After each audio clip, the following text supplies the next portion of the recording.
오늘 본문은 세상이 멸시한 하나님의 말씀이라는 제목으로 말씀의 은혜를 나누고자 합니다. 이사야 5장은 여호와의 포도원이라는 노래로 시작합니다.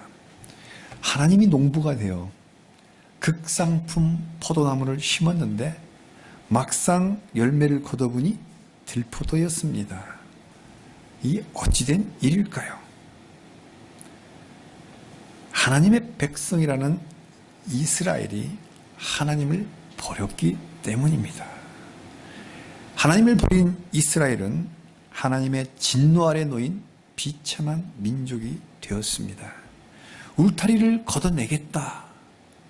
짓밟히도록 내버려 두겠다. 아니, 짓밟히도록 하겠다. 하나님이 손 거두시면 비옥이 황폐로 바뀌는 건 한순간입니다. 화 있을진저 6번이나 하나하나 검사처럼 기소하면서 경고합니다. 사랑이 그렇게 많으신 하나님이, 긍휼이 그렇게 많으신 하나님이, 상한 갈대도 꺾지 아니하시는 은혜가 그렇게 많으신 하나님이 어찌 자기 백성들에게 화 있을진저 불꽃이 구루터기를 뿌리채 살라버리고 티끌로 날려버리실 만큼 하나님이 진노하신 원인은 무엇일까요? 오늘 본문 24절은 심플하게 진단합니다. 하나님의 말씀을 버렸기 때문입니다. 하나님의 말씀을 무시하는 정도를 넘어서 아예 멸시했기 때문입니다. 우리 한국말로 워드프레이를 하면 하나님 멸시하면 멸망당합니다. 사람들은 왜, 아니 사람들 말고 하나님의 백성이라 자처하는 이스라엘은 왜 만군의 여호와 하나님의 율법을 버렸을까요? 왜 거룩하신 하나님의 말씀을 멸시하는 지경까지 이르렀을까요? 거짓의 아비 사탄의 거짓말에 속았기 때문입니다. 거짓말 하나로 에덴 동산에서 아담과 하와를 속여서 죽음에 이르는 죄에 빠지게 하는데 성공했고, 그리고 또 아브라함 때부터 치면 그때부터 약 2400년을 이어온 이스라엘 민족, 이스라엘 나라 2400년짜리 국가예요.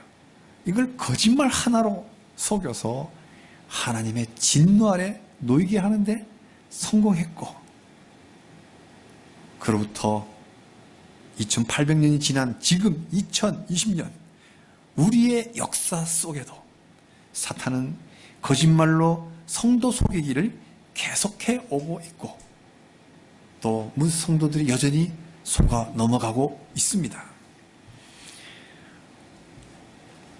성경 속에 이스라엘은 속아 넘어갔고 우리 한국교회 성도들은 하나도 속아 넘어가지 않는다? 교만입니다. 이스라엘 사람들이 머리가 나빠서 노벨상 거의가 다 이스라엘 사람들이 탔죠. 천재들입니다. 어릴 때부터 토라, 모세오경, 창세기, 출애굽, 레위, 민수기, 신명기 5권을 통째로 다 외우는 사람들입니다.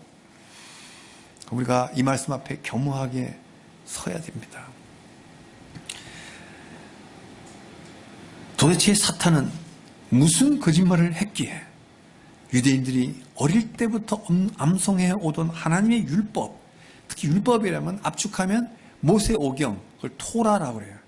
근데 토라를 우리는 율법이라고 한국말로 번역을 했고 영어도 로로 번역이 되어 있는데, 실제 그 이스라엘 사람들이 말했던 토라의 원 의미는 티칭입니다. 가르침.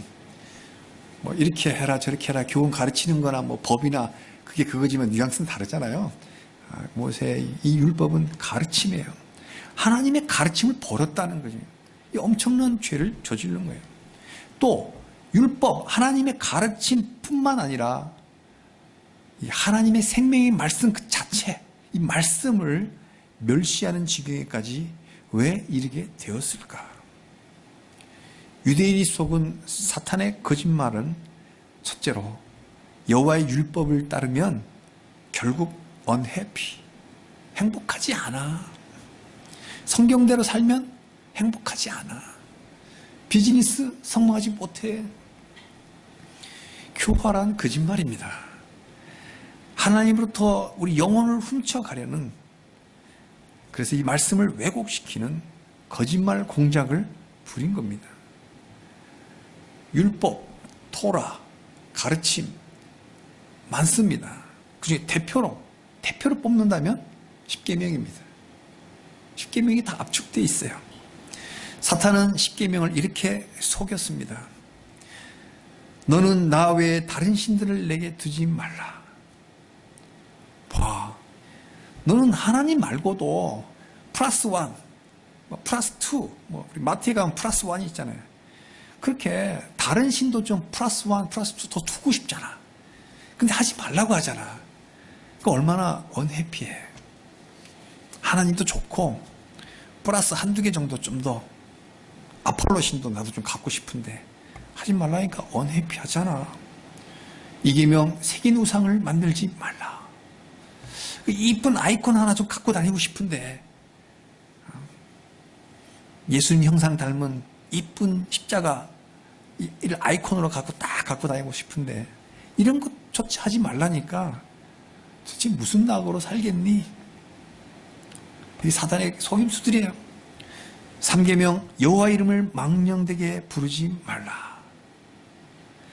나도 남들처럼 오 마이 갓, OMG 그렇게 여호와 이름을 농담도 좀 하고 싶은데 이런 것도 하지 말라니. 나 불편하잖아. 그렇지 않아? 4계명 안식일을 기억하여 거룩하게 지켜라. 한 번쯤 농땡이 치고 싶은데, 그래서 캠핑 가고 싶은데 구약엔 안식일, 신약에 와서는 안식일이 주일로 바뀝니다. 주일을 지키라고 하니까 너 불행하잖아. 남들처럼 산에 들러도 못 가고. 이제는 자유신학 시대가 됐어요. 예배는 행사야, 행사. 행사 한 번쯤 빠져도 괜찮아. 벼락 안 쳐. 어디서든 네가 서 있는 곳이 예배 장소야. 찬양도 하잖아요. 내가 서 있는 곳이 예배다. 흩어진 교회와 모이는 교회를 한쪽으로 왜곡시키는 거예요. 물론 그렇습니다. 언제든 내가 숨쉬는 24시간이 예배 드리는 시간이고, 예배는 어느 곳이나 다 예배 드리는 장소예요. 왜? 그곳은 늘 하나님 계시니까. 그러나 특별히 십계명에 안식일 지켜라. 창조할 때도 맨 마지막에 안식했노라. 쉬라고 하는 거예요. 육체적인 쉼에 쉬지 않고 일하면 그 사람 병나요. 그리고 쉬면서 하나님, 창조주 하나님을 기억하라. 근데 자유주의 신학이 들어와서 꼭 주일 예배, 공예배 드리지 않아도 된다. 지금 이거 온라인 예배도 앞으로 신학적 정리가 반드시 필요합니다. 그런데요, 이렇게 둘러대는 사람 치고 그러면 안식일을 거룩하게 지키라 그랬잖아요. 그럼 예배만 드리면 끝인가요? 24시간을 거룩하게 지키는 게 뭐냐면 구별되게, 거룩이라는 구별이잖아. 하나님 묵상 속에 하나님을 즐거워하면서 하루를 보내는 게 주일 성수예요. 그런데 일부 예배 일찍 드리고, 아니 어떤 분 예배조차도 한 점 빼먹고 자유를 주장하면서 그 사람이 간다는 게 골프장 갑니다. 골프가 나쁘다는 것이 아니라 하나님보다 골프가 우상이 되는 거죠. 이게 현대인들이 주일을 거룩하게 지키라는 율법을 버리고 멸시하는 동일한 그 당시의 죄악과 동일한 죄의 반복입니다. 동일한 비극은 또다시 반복될 것입니다.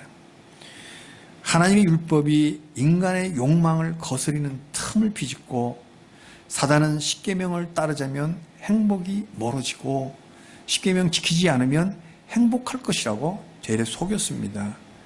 근데 이스라엘 사람들은 동조해서 기꺼이 자신을 속였습니다.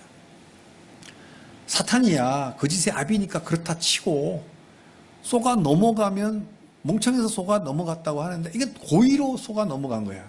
고의로 스스로 속인 거예요. 자, 그럼 내 이웃을 사랑하는 6가지 계명도 마찬가지입니다. 내 부모를 공경하라. 어릴 때 부모에게 상처 있는 사람은 참 이 말씀 힘듭니다. 부모님의 상처를 빨리 해소가 돼야 되는데 힘들어요. 특히 우리나라 지금 저희 나이 때에는 다들은 상처들이 있어요. 지금이야 젊은 사람들이야 애기들하고 참 가깝게 하지만 일제시대와 6.25를 거치면서 우리의 할아버지, 아버지들이 엄청난 삶을 살았기 때문에 제가 어릴 때만 해도 그 당시에 가장들은 집에 오면 술에 취해가지고 집 다 때려 부시고 밥상 없고 그런 게 다반사였습니다. 그래 그 속에 있었던 아들들이 부자 유친이라는 말이 괜히 나왔겠습니까? 그런데 나중에 믿음이 생겨서 이 말씀 딱 보면 예스 할까요? 그 상처가 쓴뿌리가 이 말씀이 참 힘들어요. 이 말씀이 살인하지 말라. 살인까지는 안 가도 누군가 미워 죽겠는데 미워하는 것도 살인이라 그랬잖아요. 미워 죽겠는데 미워하지 말라니까 불편한 거예요. 그래서 사탄이 이렇게 속삭이는 거야. 너 불편하잖아. 미워해. 왜 미워하지 말라 그러는 거야. 시키면 지키니까 너 그러지. 시키지 마. 그냥 막 마음대로 미워해. 간음하지 말라. 생육하고 번성하라고 주신 이 성은 하나님 주신 복인데 사탄은 교활하게도 하나님께 반역하는 수단으로 비집고 들어와요. 그래서 이것을 이렇게 교활하게 뒤집어 놓습니다. 그래서 인류를 처음부터 지금 이 순간까지 너무나도 쉽게 속이는 게 바로 성입니다. 또 쉽게 말하죠. 도둑질하지 말라. 거짓 증거하지 말라. 거짓 증거는 단순한 거짓 증언이 아니에요. 내 이웃을 해치려고 거짓 증거하지 말라. 마지막 10계명 10번째는 내 이웃의 집을 탐하지 마라. 꼭 하우스만이 아니라 탐내지 말라가 10계명의 핵심이에요. 이웃사랑의 핵심은 탐내지 말라. 이웃을 해하지 말라. 며칠 전에 제가 이렇게 어느 상점에 이렇게 간판을 우연히 보다가 다시 한번 보게 됐어요. 그냥 보통 지나가잖아요. 다시 한번 봐지더라고. 왜냐하면 그 영문 그 디자인이 너무 특이해요. 그 디자인이 저도 본의 아니게 디자인에 조금 센시티브해졌는데 너무 특이해서 가만히 보니까 탐나도다. 영어로 써놨으니까 참 탐나니까 탐나도다. 그 가게 이름이. 우리의 본성이 탐을 냅니다. 우리 죄의 본성이 탐이 나는데 율법은 탐내지 말라. 그러니까 우리 본성과 부딪히니까 불편해지는 거예요. 탐내는 욕망이 금지당하니까 화가 나고 급기어 나는 언해피해. 그렇게 좌절하다. 그때 사탄이 딱 들어가서 봐, 너 언해피하잖아. 그거 버려. 그러면 행복해질 수 있어. 이 거짓말에 속아서 유대 나라가 만군의 여호와의 율법을 함부로 버렸고 그 결과 나라와 민족이 망하는 화를 당했습니다. 지금도 거짓에 속는 민족은 희망이 없습니다. 우리도 악을 선이라 하며 선을 악이라는 이 거짓말에 속으면 우리 한민족도 아직은 한 줄기 남은 희망이 사라집니다. 과연 사탄의 거짓말대로 하나님의 율법이 우리를 불행하게 할까요? 조금만 이성적으로 생각하면, 조금만 합리적으로 생각하면 거짓말이라는 게 너무 뻔하게 드러나는데 사람들은 그 시장 용어로 머리를 장식품으로 달고 다니는 건지 아무 비평 없이 부하뇌동합니다. 난 놓고 기억자도 모르던 옛날에 무학 시절은 그렇다 치더라도 지금은 거의가 다 대학을 다 나왔어요. 오히려 고등학교 졸업생 숫자보다 대학 입학 정원이 많은 시대가 됐잖아요. 대학까지 공부를 한 사람들이 비평의식이 없어요. 그냥 우르르 쫓아다니는 부하뇌동. 아무리 오지에서 문명 없이 살아가는 부족이라도 나름대로 룰과 규칙은 있습니다. 아무리 상동네, 아무리 아마존 밀림 속에서도 뻘거벗고 사는 그 원시인들처럼 사는 사람들이라도 그 속에는 규칙이 있어요. 나름대로의 터부가 있어요.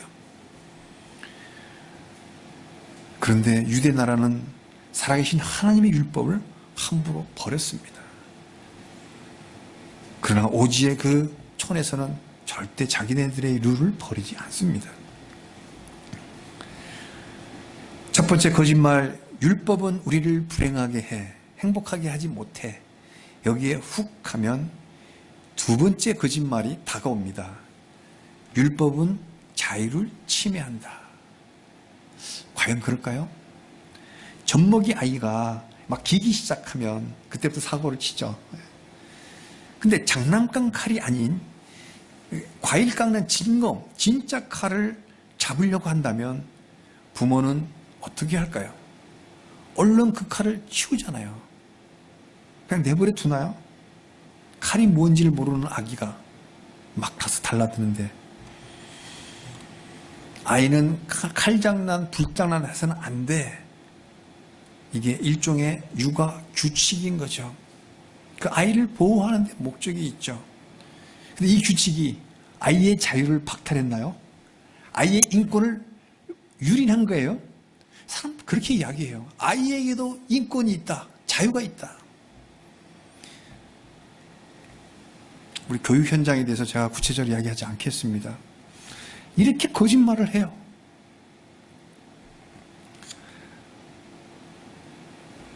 사탄은 율법이 인생의 자유를 빼앗고 인권을 유린한다고 궤변을 펼치면서 한 영혼이라도 훔쳐가려고 발악을 합니다. 좀 더 쉽게 한번 생각해 보겠습니다. 운전자는 교통신호를 따라 가다가 서다가 해야 됩니다. 써 있잖아요. 교통신호를 지키시오. 영어로 뭐라고 되죠? 오베이. 오베이 시그널인가? 그런 말 돼 있어. 오베이가 왜 복종하라는 말이잖아요. 그러면 그 복종하면 자유를 박탈당한 거예요? 운전자가 신호가 어떻게 되든가 말든가 빨간불인데 나는 달리고 싶은 자유가 있으니까 달린다. 그럼 어떻게 되겠어요? 쿵, 으악, 비명소리, 좀 이따 사이렌 소리, 엉망진창이 되는 거죠.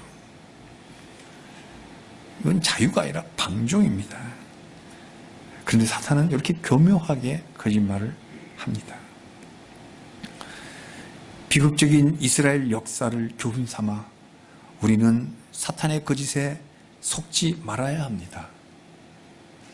여기까지 언론 다 동의.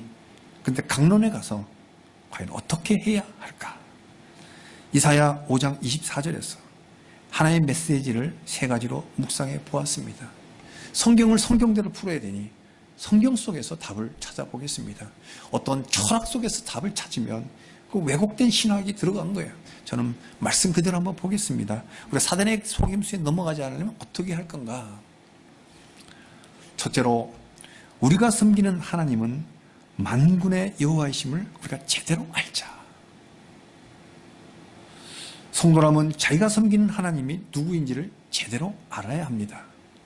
24절에 한번 보겠습니다. 율법을 버렸다라고 되어 있잖아요. 율법을 버렸다. 근데 누구의 율법? 여호와의 율법을 버렸다. 여기까지만 읽고 넘어가면 안 돼요. 오늘 메시지 포인트는 만군의 여호와. 여호와인데 어떤 여호와냐? 만군의 여호와다. 이거를 놓치는 거예요. 만군의 여호와의 율법을 버렸다. 과연 만군의 여호와이심을 안다면 그 여호와의 율법을 그렇게 함부로 버릴 수 있을까? 만군의 여호와. 만군의 여호와. 우리가 쉽게 이해하기로 만군이면 군대 만개 이렇게 생각하시죠. 만개의 사단. 근데 꼭 군대만은 아니에요. 군상들.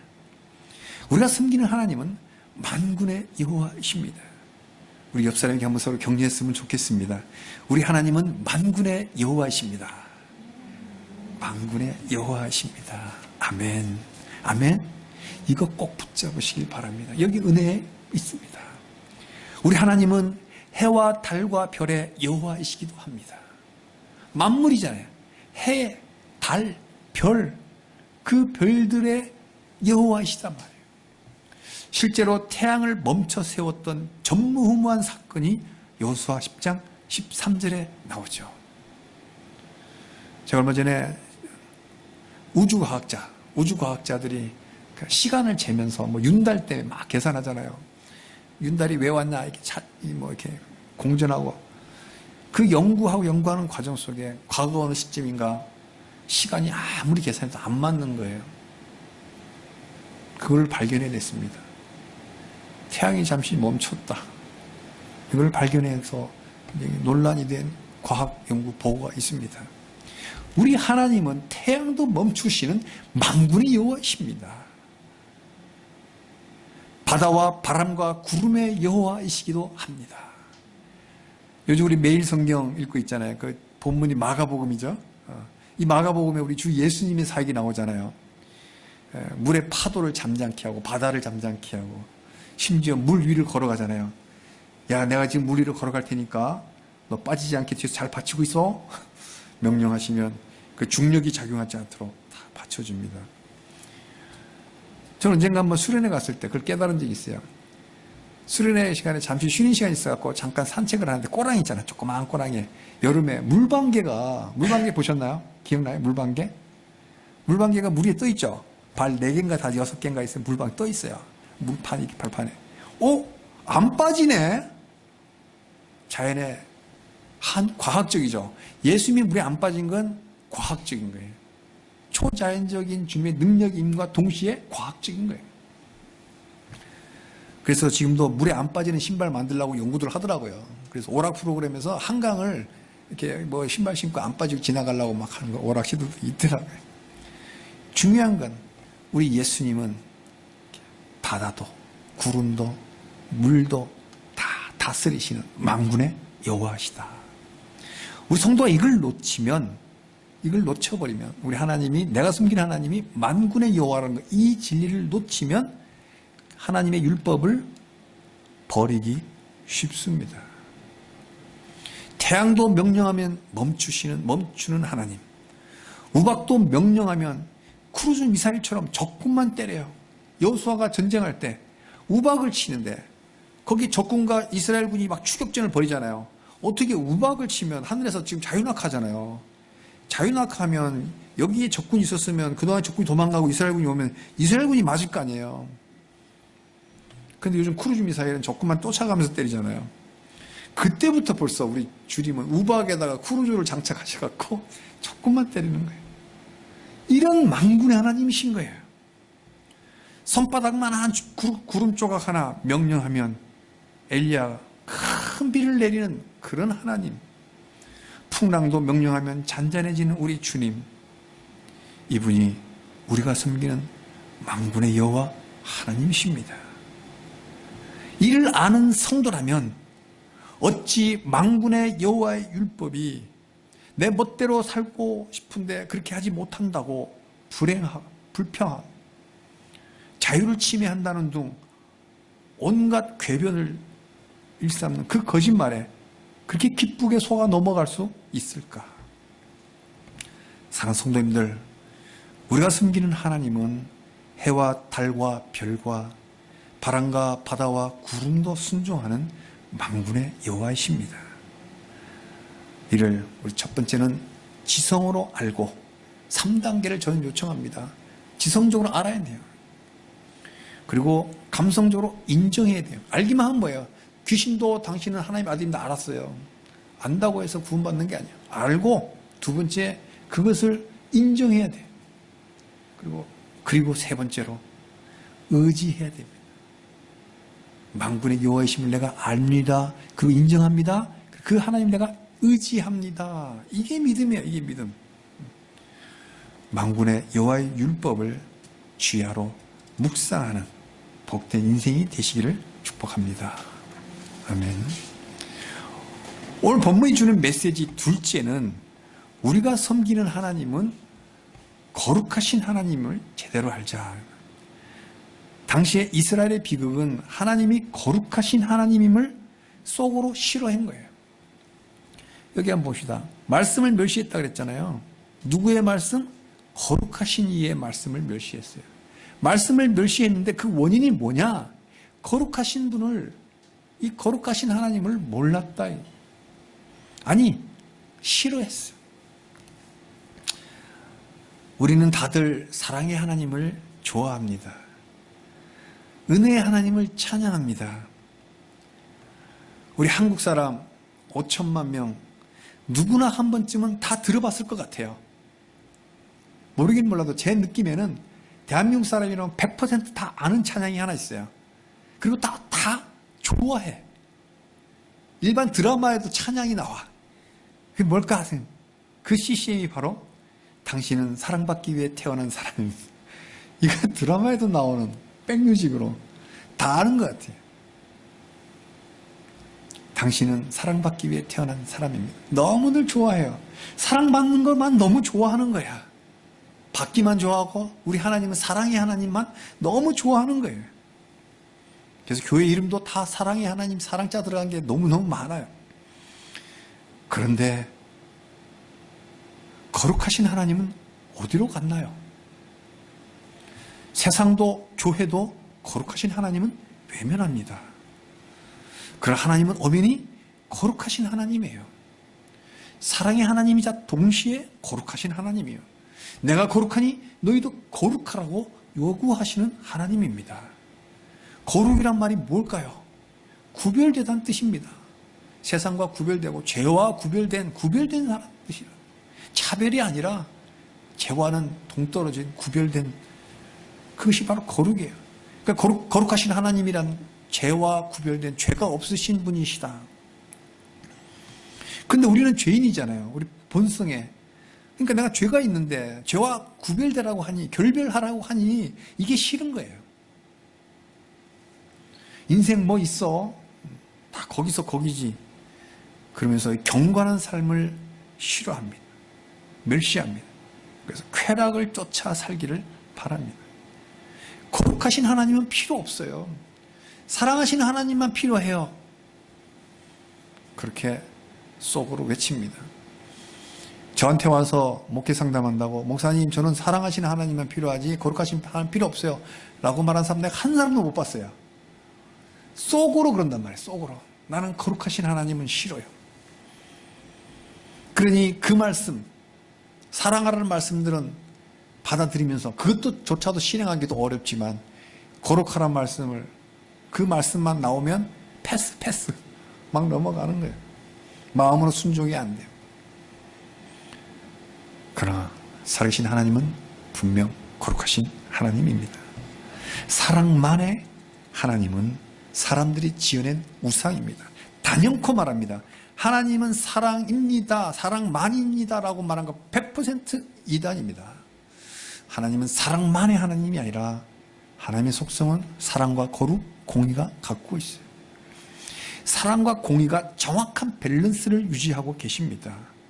사랑의 하나님이기에 세상을 이처럼 사랑하사 독생자를 주셔서 나 하나, 벌레 같은 나 하나 구원하려고 작정하셨잖아요. 왜? 사랑의 하나님이니까. 그런데 그 사랑을 실행하려니 공의와 부딪혀. 공의의 하나님이기 때문에 딜레마를 해결하기 위해서 스스로 십자가에 매달립니다. 스스로 죄인인 사람의 모양으로까지 낮추어져서, 하나님은 영이시니 육이 없어요. 그래서 육의 몸을 입은 게 성자 하나님 예수님이에요. 근데 죄인은 죄값을 치르지 못해요. 죄가 없는 사람이라 해야 돼. 없어. 아무도 없어. 죄인은 없네. 하나도 없도다. 그래서 죄 없는 인간으로 오신 분이 바로 예수님이에요. 그래서 스스로 십자가에 매달려 스스로 예수님 입장에서는 아버지께 순종하여 죽임을 당하시고, 하늘 아버지는 죽음의 벌을 내리시는 그 공의, 한번 생각을 해보십시오. 십자가의 사랑만 보지 마시고 그 사랑에 실천하시는 그 하나님의 그 눈물겨운 공의를 생각해보라. 공의는 뭐예요? 죄값을 치러 내는 거잖아요. 그 죄값을 자기 자신이 치러 가면서까지 사랑을 하신 그 사랑 속에 담겨있는 공의. 그런데 사탄은 공의를 싹 빼버려요. 사랑은 공의로 완성됩니다. 공의로우신 하나님을 거부했기에 이스라엘은 결국 거룩하신 하나님의 말씀을 멸시했습니다. 말씀을 멸시했다. 거룩하신 멸시, 거룩이 싫은 거예요. 자기들이 멸시하니까 자기들이 멸망당한 겁니다. 오늘 본문 본문이 주는 메시지의 세 번째는, 그렇다면 우리 하나님이, 첫째는 하나님이 만군의 여호와다. 둘째, 하나님은 거룩하신 하나님이다. 이걸 알았다면 세 번째로 우리 성도는 살아있는 영혼으로 살자 하는 겁니다. 우리 옆 사람 한번 다시 축복했으면 좋겠습니다. 우리 살아있는 영혼으로 삽시다. 왜? 하나님이 살아계시잖아요. 하나님의 백성이 우리도 살아있어야 되잖아요. 영혼이 살아있어야 돼요. 살아있는 영혼으로 살아가야 돼요. 우리가 섬기는 하나님을 제대로 안다면 만군의 여호와이시고 거룩하신 하나님으로부터 영원부터 영원까지 살아계심을 믿는다면 그 하나님의 백성은 살아있는 영혼으로 살아야 합니다. 그래야 이스라엘이 먼저 간 그 비극의 전철을 우리도 피할 수 있습니다. 코로나 바이러스에 위축되어 봄이 왔는지도 몰랐지만 봄은 어느새 와 있습니다. 계절의 변화는 만군의 여호와 하나님, 만군의 하나님은 계절까지도 주인이시잖아요. 만군의 여호와 하나님이 살아계시다는 확실한 증거 중에 하나입니다. 이보다 확실한 증거가 어디 있어요? 하나님 살아계시니 성도들 역시 살아있는 영혼입니다. 성도는 죽은 영혼이 아니에요. 우리는 걸어다니는 나무 토막이 아닙니다. 며칠 전 우리 묵상에서 소경이 봤듯이 나무 토막이 걸어다니는 것 같습니다. 우리는 나무 토막이 아니에요. 걸어다니는 나무 토막이 아니에요. 살아있는 영혼이에요. 살아있는 영혼. 한 번 더 축복했으면 좋겠습니다. 이 중요하니까 당신은 살아있는 영혼입니다. 이걸 아는 당신, 어찌 만군의 여호와의 율법을 귀하로 묵상하며 즐겁지 아니하겠습니까? 사랑의 하나님만이 아니라 거룩하신 하나님의 말씀을 어찌 달다하지 않을 수 있겠습니까? 문제는 관계예요. 관계. 릴레이션십. 말씀을 버리고 멸시했다는 것은 하나님 필요 없다는 오만이에요. 하나님 관계가 좋을 리 만무하죠. 그래서 우리는 고백합시다. 그들은 그때 그렇게 고백했어요. 아, 우리 하나님 필요 없어요. 그런 뜻이잖아요. 쉽게 말하면. 그러나 우리는 하나님 필요합니다. 하나님, 저는 하나님 필요해요. 마스크 필요해요. 줄 서면서 쓰듯이. 우리 하나님 필요해요. 사람들이 원하는 하나님이 아니라 성경이 말씀하는 만군의 여호와, 거룩하신 하나님이 필요하다고 고백해야 됩니다. 주의 율법과 주의 말씀으로 가르쳐 주옵소서. 내 목숨 걸고 따라가겠습니다. 이런 신앙 고백으로 이 캄캄한 세상에 맞서기를 축복합니다. 그래야 두렵지 않아요. 그래야 겁나지 않아요. 아무 생각 없이 찬양만 저렇게 부르면 금방 겁박이 오면 겁내요. 근데 이런 믿음이 견고하다면 만군의 여호와 하나님이 나의 하나님이시고 거룩하신 하나님이, 공의로우신 하나님이 나의 하나님이라면 불의가 닥쳐도 내가 겁내지 않으리라. 두렵지 않다. 담대할 수 있습니다. 이 한 주간 이 믿음 더욱 굳세게 아무것도 두려워 말고 담대하게 살아가는 하나님의 참 백성 되시기를 주님의 이름으로 축복합니다. 아멘.